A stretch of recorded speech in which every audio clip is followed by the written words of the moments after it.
Hey everybody, I'm Bex, Mr. B. Last time hopefully you were watching, I talked about Ernest Hemingway, the author. I kind of covered a little bit of some of the background of his career, more or less, his life. Very interesting to me, his life, maybe not me talking about it, but I didn't even get to the story that I had you all read, Hills Like White Elephants. This story was first published in 1927. Time and place are very, very important in this story, and hopefully, I'm very hopeful that y'all have read it. I mean, this story is, when I say it's a short story, it's a short story. Honestly, some of you have written essays this semester that are longer than this story. Quite a few of you have written essays this semester that are longer than this story. So it's not very long. It's barely just over 3 pages. It's 3 1/4 pages, 4 pages. Um, got my coffee here with me. So it's a quick read, but as I said in the previous video, Hemingway's work is deceptively simple, may appear. Um, and I used that metaphor that, about the iceberg. And he said that, on many occasions, and if you think about that metaphor, the iceberg, uh, I'm not a geologist or oceanographer, whoever would actually study icebergs, but generally I'm guessing from what I've seen, read, that about 7 to 10% or so of an iceberg is actually above water. The overwhelming majority of it's below. And I tend to think of his Hemingway's writing in that same manner. It looks very simple on the surface, like, ooh, look at that. That's not very big when you see a little iceberg. Certainly what they weren't saying on the Titanic now, was it? Uh, I know, bad joke. But y'all are used to bad jokes by now. So again, this is a very short story. It's very simple. Uh, may appear very simple, but there's more going on here. There's quite a bit. Um, the majority of the story is dialogue, so it's really, if y'all can imagine, when we read Trifles, um, in appearance, Trifles was a play, so of course it was all for, well, the majority of it was dialogue. The majority of the story is dialogue. There's very, very little setup. It's pretty sparse in giving any background. So what these people are saying is the main thing going on here, this conversation. But even more importantly, it's actually what they're not saying. Um, it's a very obscure kind of hidden conversation that they're having.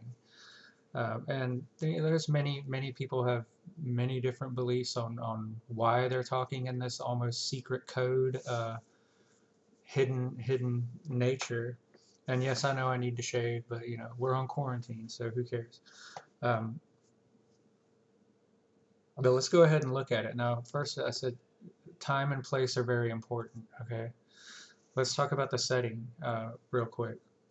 This story was published in 1927 and takes place in Spain. And we know right from the beginning that this couple is somewhere in between Barcelona and Madrid, and they're at a train station, a very small train station. It's very remote, and they're waiting for a train to get to Madrid. So they've presumably left Barcelona, is where they're coming from.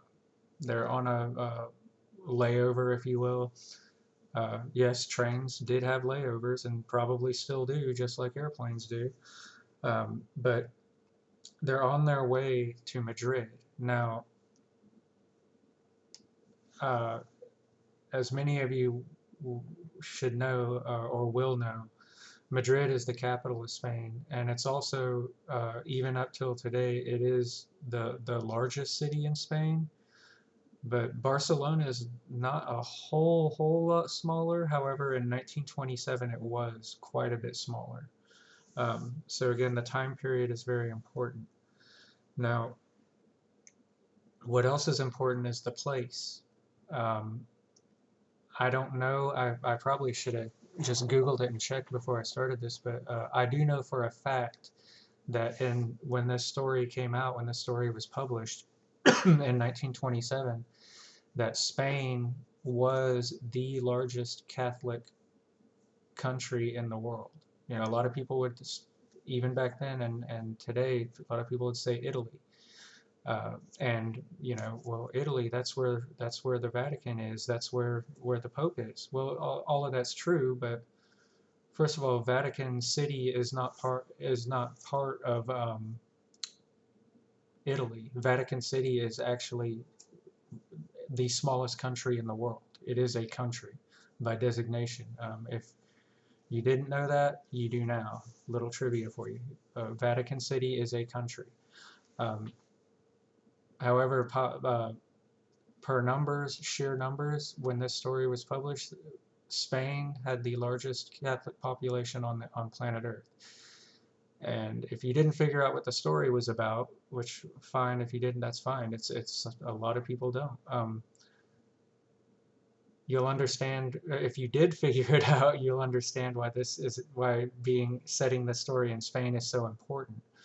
Um, but for those of you who did not figure it out, what these two people, the American, as the man is referred to, and Jig, as the female is referred to, they're talking about whether or not she should have an abortion. She's pregnant. Now, we don't get a lot of background. We don't know what their real relationship status is. We can speculate. There's little, as we say, you know, you guys know I play a lot of video games and stuff. There's a lot of Easter eggs in this story. If you look, that'll give you clues as to what's actually what their relationship is. Now, it's without question that she is pregnant, and he is presumably the father. And this whole discussion, this veiled conversation that they're having, is excuse me, is about whether or not she should have an abortion. So that would make the setting extremely important. Okay, they're in the largest Catholic country, Catholic population on planet Earth. I don't, I'm not going to go into a lot of background on abortion and any of that stuff, but in this time period in Spain, abortion was a no-go. It was as far from legal as you could possibly get. And of course, you know, in the United States, it was illegal too, as well, up until Roe v. Wade. But just because, you know, y'all, we're all adults, right? So just because something's illegal does not mean that people aren't doing it. Come on, seriously? So even though abortion was illegal, highly illegal, I know there's not degrees, either something's legal or, but it was a lot more serious of an issue in Spain than it would have been in the United States. I mean, it was a completely off limits, even the topic, even talking about it, which is a possibility of why these two are talking in such veiled, hidden secret code.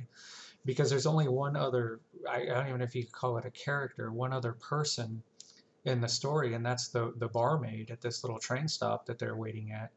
And there's every indication that she doesn't even speak English, because whenever the American orders something from her, he orders in Spanish.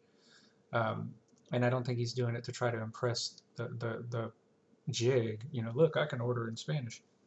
It's a clear indication that this barmaid does not speak English. So that there's really not a reason for them to be talking so secretively, but they still are, and that might have just been because of the seriousness of what they're actually proposing and the possible you know, legal danger that it could pose.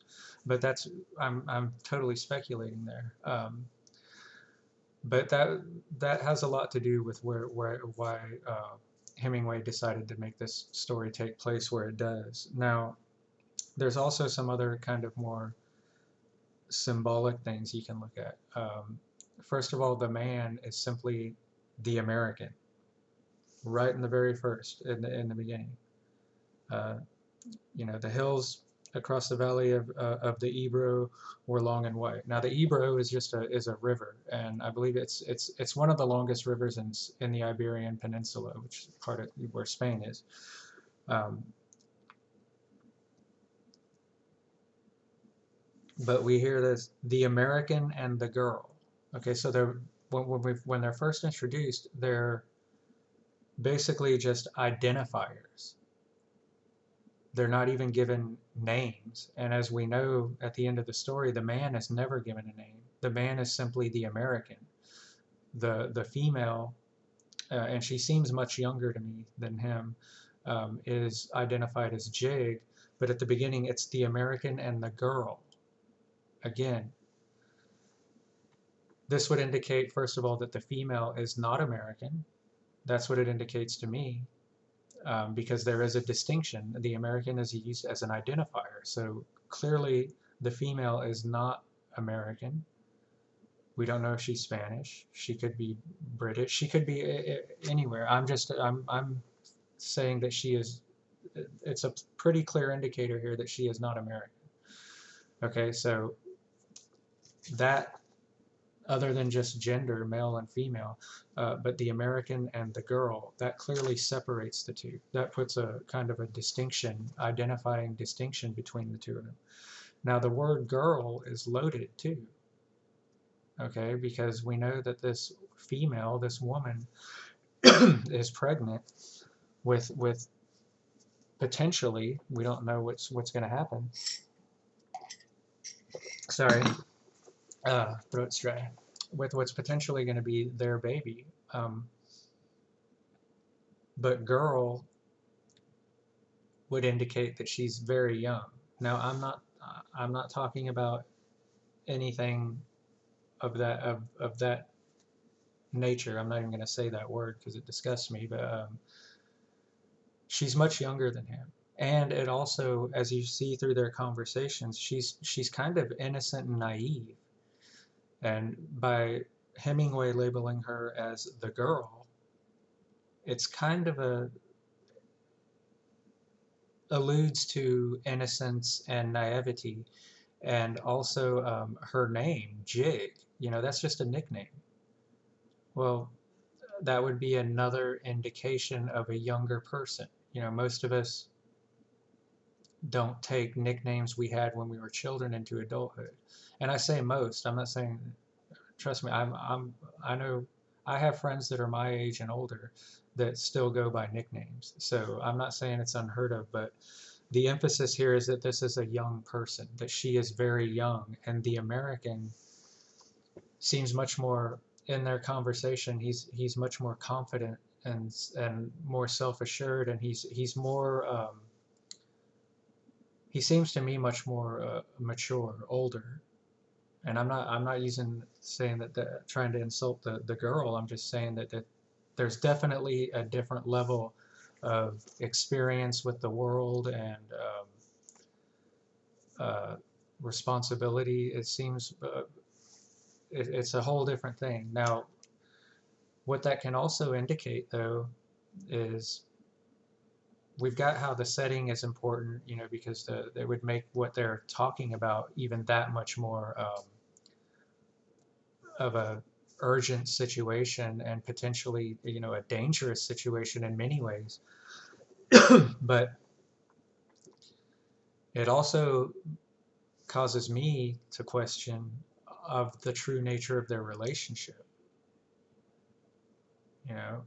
He states that he loves her over and over. They have a very awkward conversation. A lot of it's deflection.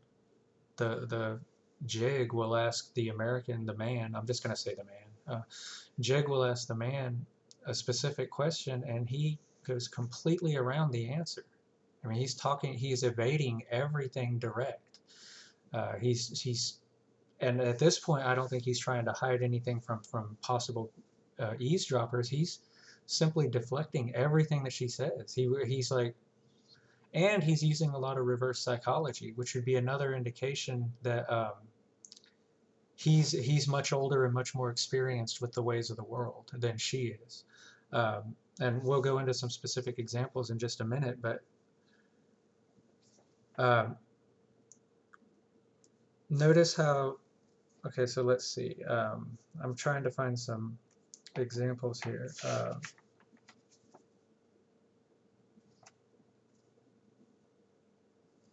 Oh, and also they're drinking alcohol throughout this, and just so you guys know that Anise del Toro, that drink, it's kind of like it's a liqueur, but it's basically it's made with star anise in it, so it tastes like licorice. So it's basically kind of like a Jägermeister type flavor to it, kind of a licoricey flavor. But they're drinking, um, and when they get into the main crux of their conversation, on the version I sent you guys on page 2, it's almost it can get a little confusing as to who's actually talking. You know, that was bright. I wanted to try this new drink. That's all. That's all we do, isn't it? Look at things and try new drinks. I guess so. The girl looked across at the hills. Okay, now here's where she notices the hills. She said at the beginning, she says the hills, they look like white elephants. Um, a lot of people have speculated on what that means. It could be there's an old kind of idiom, if you will, where that goes, when there's something very large and important, and I mean that figuratively, not literally. When there's something very important in a room or amongst a group of people that everybody wants to talk about, everybody wants to address it, but they're all too scared to, or just don't want to go there. That's commonly referred to as, well, that's the elephant in the room, right? That's the thing that nobody, it's huge, it's metaphorically, it's huge and it's right there, but nobody wants to talk about it. So a lot of people think that could be part of the title. Hills, when she says that they look like white elephants, it's like, well, okay, they really don't. Well, that was bright, wasn't it? Yeah, that's clever, and they go back and forth about how clever she is. But that could be, the elephant in the room could be the fact that she's pregnant and they're talking about abortion. May or may not be. Now, as we know, when they're going back and forth, by the time we get to page 3, the man starts getting very heavily into this reverse psychology. And he says, he's trying to convince her that it's nothing. He said, it'll just let the air in. It's nothing. And for the love of me, I cannot figure out what he means by that. But he's like, it's just to let the air in. It's just to let the air in. And then finally she says, okay, well, I'll do it if you want me to. And he says, whoa, whoa, whoa, whoa, hold on there, Jake. I don't want you to do anything that you don't want to do. I don't want you to do it just because you think I want you to. In fact, don't do it. Don't do it. Now you guys have known people like that. Maybe you are one of those people. But you see how he's playing with her head? And again, this would indicate that he's at least he's got much more social power and clout than she does. But this would indicate the level of maturity and experience that this guy's much older and more experienced with the ways of the world and you know two two-sidedness, uh, manipulation, and reverse psychology or psychology in general is a huge part of manipulation. But basically, what he's doing here in this whole I said we could have everything. No, we can't. We can have the whole world. No, no, we can't. We can go everywhere. No, we can't. It isn't ours anymore. It's ours. They're just going back and forth, and he keeps trying to counter everything that she says. But then he keeps going back, no matter what they're talking about. He keeps going back to, it's no big deal. It's a tiny operation. It's quick. But I don't want you to do it if you don't want to. And she's like, well, I'll do it if I'll go ahead and do it. No, no, no, no, no, no. He's clearly playing her. I mean, he's manipulating her big time. You guys know what I'm talking about. When people say, you know, well, that's okay. It doesn't mean that much to me. You don't have to do it if you don't want to. Well, honey, I'm going to do it. No, no, no. Forget about it. Forget about it. 9 times out of 10, when somebody says, well, no, don't worry about it. I didn't really want you to do that. And 9 times out of 10, they want you, they're trying to get you to do what they want you to do. They don't mean they don't want you to do it. Y'all know exactly what I'm talking about. So that's what he's doing here. He's just manipulating her and twisting her into agreeing with him. Now, at the end of the story, we have no idea if they go through it, but there's a couple more points, things I want to point out that could indicate that in fact they do agree, or that they don't agree. Um, you could argue this story either way, because Hemingway certainly doesn't give us any overbearing evidence to go one way or the other. But if we go back to what I touched on at the beginning, their actual relationship, we don't even know what it is. She says, well, if I do this, then you're not going to love me. Oh, no, no, I'm going to love you forever. My take on it is that this young female, this young jig, that she's his mistress. I get every sense of that this man is having an affair, and I would not be at all surprised if this guy's married and has a family of his own, and is just and is some kind of traveling businessman, and that she's just his mistress. Now that would also give a lot more support to the fact that he wants her to have an abortion. Look, not, and it would just be bad enough for a young woman to be pregnant and have a child out of wedlock in Spain in this time period. It would be a very big deal. She would be ostracized, basically. But if he's married, then that brings him into it. If she has the abortion, then, I mean, let's look at it, in real world things. He takes her out on this train. They're going to to Madrid, which would be logically the only place where they would likely be able to find a doctor to perform an abortion, or at least someone, probably not even a doctor, to perform an abortion illegally. They're not going to find it in Barcelona, not in 1927. Madrid was the biggest city at that time, so they could blend in and be a little bit more anonymous, and then they could go back to where they're really from. But I tend to think that if they do go, and I'll let y'all make up your own minds on that one totally, but I'm going to say that if they do go through with it, he's gone. That's how I would look at it, and it's a horrible way to look at it, but people of this type of character, to me, this guy he doesn't seem like he really cares about her as much as she thinks he does. He cares about her being pregnant. You see? If they do get to Madrid, and she does have this operation, this procedure, there might only be one ticket back to Barcelona, and it ain't hers, if you know what I'm saying. She might be trying to figure out how to make a life for herself in Madrid, because he's gone. And if we look at the very last line, the last 2 lines, this just leaves us with, they could either hop on that train and go to Madrid, and whatever happens there happens, or they could hop back on that train and go back to Barcelona. Who knows? But last 2 lines. Do you feel better? He asked. I feel fine, she said. There's nothing wrong with me. I feel fine. Okay, come on. Again, let's go to our own lives, our own personal experience. Doesn't matter who. I'm not talking about specific type of people, anything, just people, okay? We've all been there. Hey, what's wrong? Nothing.